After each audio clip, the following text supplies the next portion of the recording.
Sabrina Rigolet, secrétaire générale adjointe du syndicat des cadres de la sécurité intérieure. Merci d'être avec nous. Rapprochez-vous du micro. Regardez cette image-là. Alors moi j'ai découvert ça un peu abasourdi. L'histoire est assez extraordinaire. C'était du côté de Nice.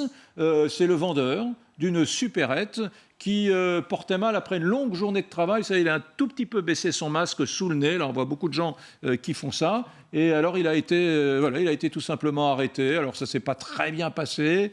Il s'est retrouvé au commissariat. Alors, franchement, il y a une certaine disproportion tout de même, Sabrina. Effectivement, cette vidéo prise toute seule peut être choquante et on peut considérer que c'est excessif. Après, nous n'étions pas présents au moment du contrôle et donc on ne sait pas ce qui s'est réellement passé et s'il est conduit dans un commissariat de police ou, je crois, en l'espèce dans une gendarmerie. C'est qu'il y a forcément une infraction relevée par les collègues interpellateurs. Sabrina, je me tourne vers vous, Sabrina Rigolet, pardonnez-moi cette familiarité, secrétaire générale adjointe du syndicat des cadres de la sécurité intérieure, disais-je tout à l'heure. Ça ne doit pas être simple pour les forces de l'ordre, parce que partout, de Quimper à Colmar, j'imagine, d'Arras à Gap, de Mont-de-Marsan à Clermont-Ferrand, on doit, pardonnez-moi l'expression, emmerder les flics pour des histoires de masques. C'est-à-dire qu'il doit y avoir sans arrêt des appels, regardez ce qui s'est passé, dans ma boutique, il n'a pas voulu porter le masque, il y a une altercation, etc. Ça amène une strate de complexité supplémentaire pour les effectifs de police, j'imagine, non ?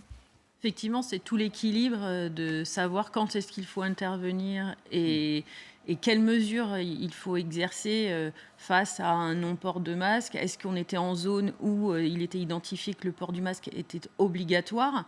Il y a des arrêtés qui sont pris et dans ces cas-là, les services de police, on a bien vu, ont d'abord eu des rôles pédagogiques sur les zones concernées et puis on est passé à la phase de verbalisation et aujourd'hui je pense qu'il n'y a plus débat à partir du moment où il y a eu loi ou arrêté préfectoral qui impose le port du masque, la population doit s'y soumettre. Mais il ne faut pas oublier que la majeure partie de la population porte le masque et on monte en épingle malheureusement des faits qui sont inadmissibles et qui devront être sanctionnés. Sabrina Rigolet, je veux que vous ayez le mot de la fin, secrétaire générale adjointe du syndicat des cadres de la sécurité intérieure. Les cadres de la sécurité intérieure, ce sont les commissaires de police Officiers et commissaires. Officiers et commissaires de police que vous représentez.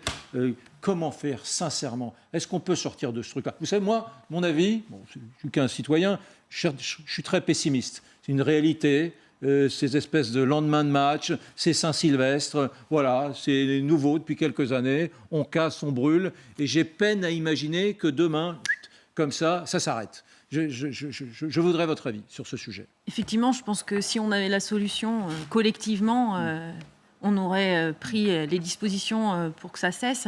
On voit bien que ça fait des années que ça dure. Je pense à la loi de 2010 sur la dissimulation du visage pendant les manifestations. Donc on voit bien que ce type de débordement, il y a des années que ça dure.